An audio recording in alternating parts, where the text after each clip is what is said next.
Thought 7. New government. As humans, we are extremely focused on tradition and the past. This fact is evident in modern governments. When America first started, it was amazing because, although you did not have a direct voice, you sort of had a voice. But now we have the internet and everyone has a voice. The fact that these real voices exist at the same time as the representational voices, and sometimes are the same volume, is the reason our country is in disarray. The existence of the internet should have heralded a new form of government. The internet has done two things, the first being that it made the world realize there are only a few people in power who want war and power, and everyone else just wants to be happy, and the second being that it made representational democracy a joke. Because everyone has the potential to represent themselves.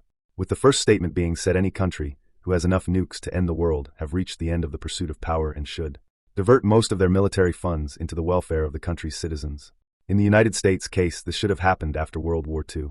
After the war ended, all American troops should have returned home and been trained to protect the country. This would have saved America trillions over the years.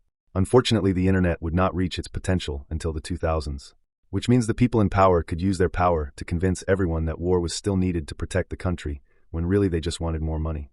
The internet has made it, so this can't happen anymore, and the latest example is Donald Trump. With how loved he was, if the internet wasn't around, he would have pulled off the coup. Which is funny now that I think about it, because the Bush administration was the last that could have tried something like that, and because of the internet we got a president like Barack Obama. Everyone may not have liked his decisions, but everyone respected him, at least to an extent. But then, it's like the fear of scandals went away in Washington, and we got an out-of-pocket president like Trump. Then we ended up with Biden solely because no one likes Trump. Which leads me to the second statement I made about the internet. Our current representational democracy is a joke. With the state of the internet, no one needs to be represented. We just need someone to hear everyone's thoughts, concerns, and solutions, then organize and put them into action. For example, Roe versus Wade was just overturned by 9 people based on the logic of people who died from colds. The craziest thing is that they themselves probably wanted to keep it in place, but there was enough constitutional evidence to convince them to overturn it. In a world where the average person is technically smarter than anyone in the past, why do we still live by the rules of those inferior people? Yes, the founding fathers were great for their time, but their time is long past, and we should have taken inspiration from their work instead of following directly in their footsteps. What I mean by that is, the original Constitution was written over 200 years ago by 55 men of a single race. With that being said, I think there needs to be a few new constitutional conventions. Before that convention, there would need to be a convention around the country's debt. The first part of the debt convention would consist of the country's richest people and the country's smartest economical minds. They will debate ways in which we can resolve our debt, so we can start a new country without it. The second part would consist of the participants of the first part and the debtors of the U.S. They would then come to an agreement where the debt will be absolved and are paid in a way that would not leave the new government responsible for the debt. The Constitutional Convention would take place a week after the conclusion of the debt convention. This convention would be headed by an ethics committee. The participants of the convention would be multiple delegates from all official rights movements, a teacher from each level in every state, and mayors from all major cities and select minor cities. The rest of the delegates would be the usual suspects and maybe some business leaders and the top psychologists, scientists, mathematicians, and philosophers. At this convention, they will go over the previous constitution and modernize it.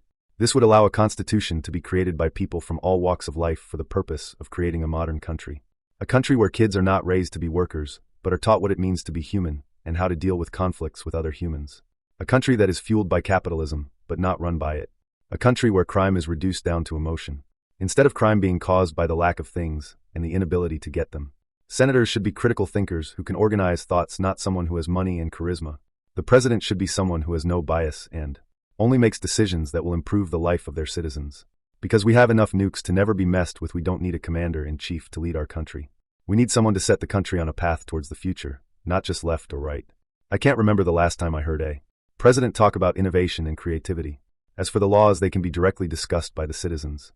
If there is a law in question, the senators of each state will hold a statewide meeting where they collect all the best arguments for both sides of the case, and then they can represent the strongest logical arguments to the Supreme Court, and then logically decide which way the law should go. Another tradition of the past we need to break is the current idea of capitalism. The idea of hoarding money for yourself and future generations came from a time where money was backed by gold, and if you didn't have money, you died. That's why there should be a limit to how much money a person can hold on to at a single moment. Any money gained after you reach the quota would go into the universal basic income pot. Everyone should get a monthly check that is just enough to survive. That way, whatever you work for would be to improve your life instead of working just to live. People think that this would make people lazy, but I think the opposite. I can't speak for all people, but in my experience of being lazy and being around lazy people, laziness spawns from the responsibilities of your life tying up part of your mind, and the inability to do what you want tying up the rest of your mind. So you do the thing that requires the least amount of energy and preparations to take care of your responsibilities. Laziness is counterproductive, but it's a recursive condition brought about by the environment, and not usually the choice of said lazy person. If we created an environment where the individual only had to worry about improving their life and not keeping their life from falling apart, some people would indeed take a break from the grind of life, but most people will realize that even after the burden is off their shoulders, they still want to improve their lives. Just because people don't have to work for their one-bedroom apartment doesn't mean they want to stay in that one-bedroom apartment. They will hop right back on the capitalism train with renewed vigor and better perspective.